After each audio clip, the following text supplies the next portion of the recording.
الواحد مش فاهم الامور دي بصراحه بتمشي ازاي.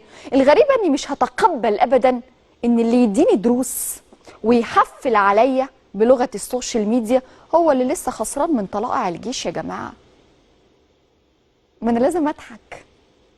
انا فعلا هضحك، والله هضحك بجد. يعني صارف اكتر من 2 مليار جنيه وميزانيه مفتوحه وتعب نفسك وفي المركز الثالث لحد دلوقتي. ركز بقى في فريقك. هو تالت الدوري ده شتيمه؟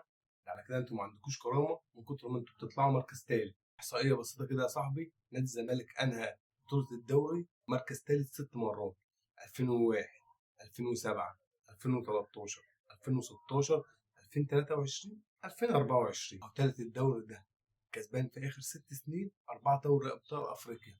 الزمالك طول تاريخه كسبان 5 بس. تخيل انك لو قارنت تاريخك بتاريخ النادي الاهلي اخر 10 سنين بس هتبقى فضيحه كبيره. عارف ليه؟ لان في اخر 10 سنين النادي يعمل ارقام انت بتحاول تعملها بقالك 115 سنه، وتقول لي غريم. غريم مين يا عم؟ وبعد ده كله تقول لك مش هنسمح ان التالت يدينا دروس. ده انتوا تحمدوا ربنا ان التالت بيديكوا دروس اصلا. تعالوا في الفيديو، دوس لايك واعمل شير عشان يوصل لكل جمهور الاهلي. في النهايه الاهلي دايما في القلب. سلام.